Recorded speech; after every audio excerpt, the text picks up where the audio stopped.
મુખ્યમંત્રી શ્રી નરેન્દ્રભાઈ મોદીનું જૂનાગઢ ખાતે આગમન થતાં એરપોર્ટ ઉપર તેઓનું ઉત્સાહભર્યું સ્વાગત કરવામાં આવ્યું.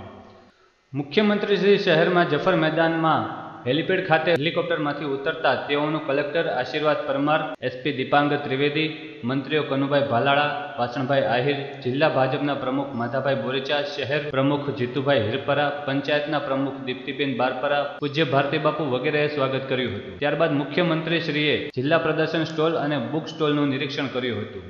આ ઉપરાંત સ્થાનિક જૂનાગઢ તેમજ વિસાવદર, બિલખા, વંથલી, મેંદરડા, કેશોદ, ઉના, વેળાવદર, કોડીનાર, માણાવદર તથા અન્ય વિસ્તારોમાં લોકો અને ભાજપના સમર્થકો વગેરે મુખ્યમંત્રી શ્રી સાથે સદભાવના ઉપવાસમાં જોડાયા હતા.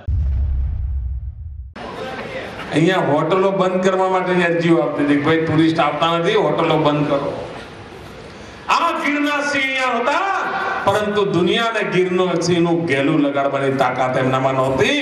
આપણે ભાઈઓ લગાવ્યું અને આજે અમિતાભ બચ્ચન ઘેર ઘેર જઈને ટીવી પર આવીને કહે છે કે આવો આવો અમારા ગીરના જંગલોમાં આવો.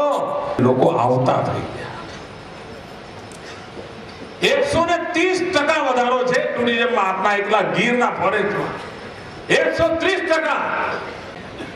સદીઓથી સોમનાથ દાદા આખા હિન્દુસ્તાનમાં પ્રચલિત છે, પણ યાત્રીઓ આવતા નહોતા. ભાઈઓ બહેનો, આ ટુરિઝમનો આપણો પ્રચાર થયો, જેના કારણે આ વખતે 400% ખાલી મંદિરની આવકમાં 400%નો વધારો છે. બોલો, 400%.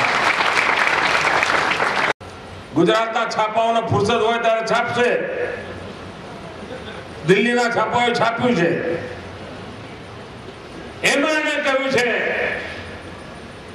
કે આખા દશકો કૃષિ ક્ષેત્રમાં સમગ્ર હિન્દુસ્તાનમાં નંબર 1 પર કોઈ પ્રગતિ કરી હોય તો ગુજરાતે કરી છે. 11.5%ના ગ્રોથ રેટ.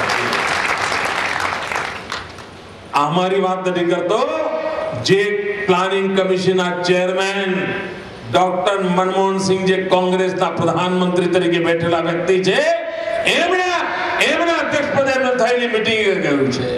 એનો તો સ્વીકાર કરો.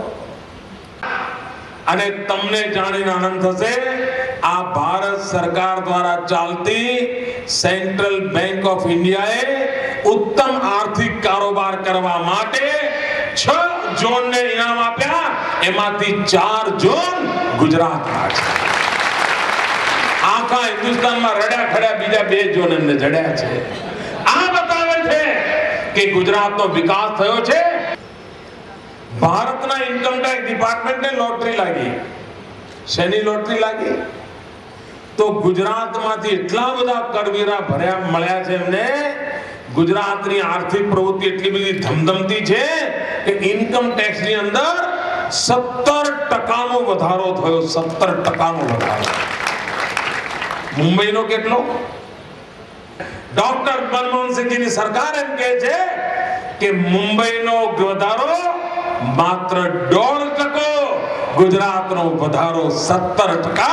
આ બતાવે છે ભાઈઓ, એ 600 કરોડ રૂપિયા તો અમે કરવાના છીએ કરી જ રહ્યા છીએ.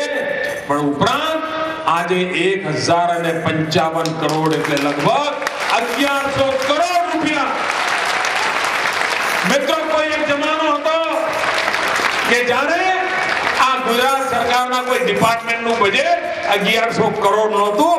આ રાજ્યની સરકાર એકલા જૂનાગઢ જિલ્લો, શહેર જિલ્લો મળીને એના વિકાસ માટે 1100 કરોડ રૂપિયાની નવી યોજનાઓ લઈને આવે છે.